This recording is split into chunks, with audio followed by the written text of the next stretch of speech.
ସ୍ୱାମୀ ବିବେକାନନ୍ଦଙ୍କ ପ୍ରେରଣାଦାୟୀ ବକ୍ତୃତାମାଳା। ମାନ୍ଦ୍ରାଜ ଅଭିନନ୍ଦନ। ପୂଜ୍ୟପାଦ ସ୍ୱାମୀଜୀ, ଆମେ ମାନ୍ଦ୍ରାଜବାସୀ ଆପଣଙ୍କ ସହଧର୍ମାବଲମ୍ବୀ ହିନ୍ଦୁଗଣଙ୍କ ପକ୍ଷରୁ ପାଶ୍ଚାତ୍ୟ ଦେଶରେ ଧର୍ମ ପ୍ରଚାର ପରେ ଏ ଦେଶକୁ ପ୍ରତ୍ୟାବର୍ତ୍ତନ କରିଥିବା ଉପଲକ୍ଷେ ଆପଣଙ୍କୁ ହୃଦୟର ସହିତ ଅଭ୍ୟର୍ଥନା କରୁଛୁ। ଅଭିନନ୍ଦନ କରିବାକୁ ହୁଏ ବୋଲି ଅଥବା ଅନ୍ୟର ଦେଖାଦେଖି ଆମେ ଆପଣଙ୍କୁ ଅଭ୍ୟର୍ଥନା କରୁନାହୁଁ। ଈଶ୍ୱରଙ୍କ କୃପାରୁ ଭାରତର ପ୍ରାଚୀନ ମହୋଚ୍ଚ ଆଧ୍ୟାତ୍ମିକ ଆଦର୍ଶ ସମୂହ ଜଗତ ସମକ୍ଷରେ ଘୋଷଣା କରି ଆପଣ ଯେଉଁ ସତ୍ୟ ପ୍ରଚାର ରୂପକ ମହାନ କାର୍ଯ୍ୟର ବିଶେଷ ସହାୟତା କରିବା ପାଇଁ ସମର୍ଥ ହୋଇଛନ୍ତି, ସେଥିପାଇଁ ଆପଣଙ୍କ ପାଖରେ ଆମର ଅନ୍ତରର ପ୍ରୀତିଭାବ ଓ କୃତଜ୍ଞତା ପ୍ରକାଶ ନିମନ୍ତେ ଆମର ଏହି ଚେଷ୍ଟା।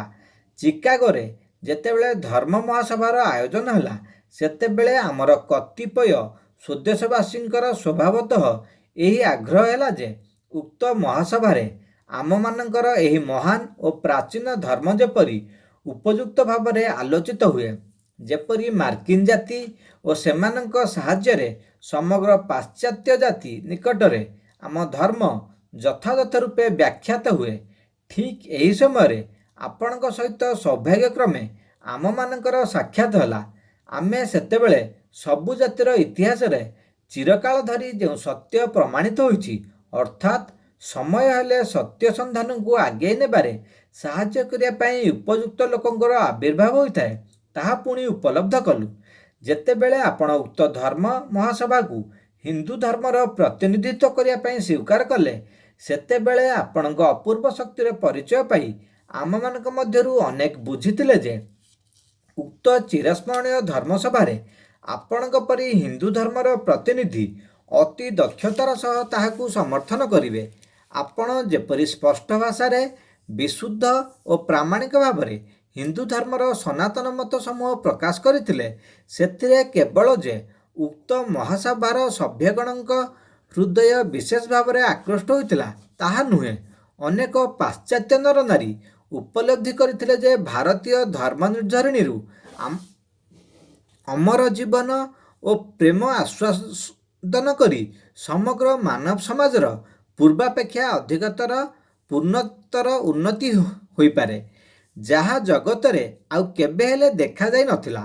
ଧର୍ମ ସମନ୍ୱୟ ରୂପକ ହିନ୍ଦୁ ଧର୍ମର ବିଶେଷତ୍ୱ ଜ୍ଞାପକ ମତଟି ପ୍ରତି ଜଗତର ଅନ୍ୟାନ୍ୟ ମହାନ ଧର୍ମସମୂହର ପ୍ରତିନିଧିମାନଙ୍କର ଧ୍ୟାନ ଆକର୍ଷଣ କରିଥିବାରୁ ଆମେ ଆପଣଙ୍କ ନିକଟରେ ବିଶେଷ ଭାବରେ କୃତଜ୍ଞତା ପ୍ରକାଶ କରୁଅଛୁ।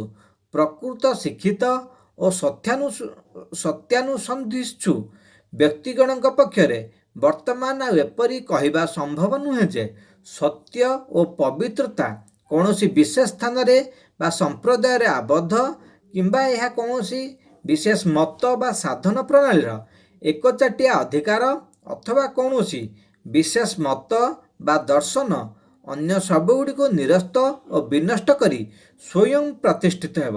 ଆପଣ ଭଗବଦ୍ ଗୀତାର ଅନ୍ତର୍ନିହିତ ମଧୁର ସମନ୍ୱୟ ଭାବ ସମ୍ୟକ୍ ରୂପେ ପ୍ରକାଶ କରି ଆପଣଙ୍କ ଅନୁକରଣୀୟ ମଧୁର ଭାଷାରେ କହିଛନ୍ତି, ସମଗ୍ର ଧର୍ମଜଗତ ବିଭିନ୍ନ ପ୍ରକୃତିର ନରନାରୀଙ୍କର ବିଭିନ୍ନ ଅବସ୍ଥାଚକ୍ର ମଧ୍ୟ ଦେଇ ଏକ ଲକ୍ଷ୍ୟ ଆଡ଼କୁ ଗତି କରୁଛି। ମାତ୍ର ଆପଣଙ୍କ ଉପରେ ଅର୍ପିତ ଏହି ପବିତ୍ର ଓ ମହାନ କାର୍ଯ୍ୟଭାର ସମାପନ କରି ଯଦି ଆପଣ ନିଶ୍ଚିନ୍ତ ହୋଇଥାନ୍ତେ, ତେବେ ମଧ୍ୟ ଆପଣଙ୍କ ସ୍ୱଧର୍ମାବଲମ୍ବୀ ହିନ୍ଦୁଗଣ ଆନନ୍ଦ ଓ ଧନ୍ୟବାଦ ସହକାରେ ଆପଣଙ୍କ କାର୍ଯ୍ୟର ଅସୀମ ଗୁରୁତ୍ୱ ସ୍ୱୀକାର କରିଥାନ୍ତେ।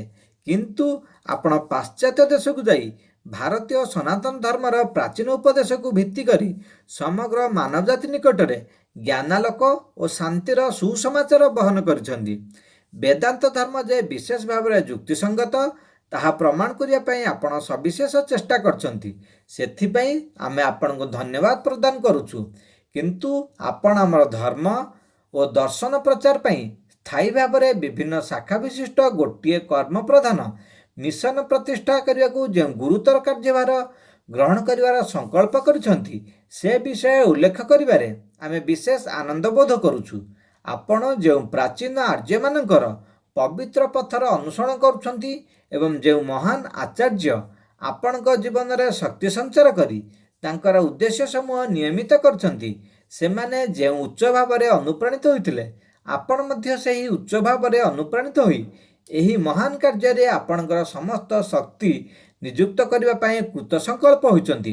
ଆଶା କରୁ ଯେପରି ଈଶ୍ୱରଙ୍କ କୃପାରୁ ଆମେ ମଧ୍ୟ ଏହି ମହାନ କାର୍ଯ୍ୟରେ ଆପଣଙ୍କର ସହଯୋଗୀ ହେବାର ସୌଭାଗ୍ୟ ଲାଭ କରିପାରୁ। ଆମେ ସେହି ସର୍ବଶକ୍ତିମାନ ଓ ପରମ ଦୟାମୟ ପରମେଶ୍ୱରଙ୍କ ନିକଟରେ ହୃଦୟର ସହ ଏହି ପ୍ରାର୍ଥନା କରୁଛୁ ଯେ ସେ ଯେପରି ଆପଣଙ୍କୁ ଦୀର୍ଘ ଜୀବନ ଓ ପୂର୍ଣ୍ଣ ଶକ୍ତି ପ୍ରଦାନ କରନ୍ତୁ ଏବଂ ଆପଣଙ୍କ କାର୍ଯ୍ୟକୁ ଯେପରି ସନାତନ ସତ୍ୟର ଶିରଭୂଷଣର ଉପଯୁକ୍ତ ଗୌରବ ଓ ସିଦ୍ଧିର ମୁକୁଟ ଦାନ ପାଇଁ ଆଶୀର୍ବାଦ କରନ୍ତୁ। ଏହାପରେ ଖେତେଡ଼ି ମହାରାଜାଙ୍କ ପ୍ରଦତ୍ତ ଅଭିନନ୍ଦନ ପତ୍ର ପଠିତ ହୋଇଥିଲା।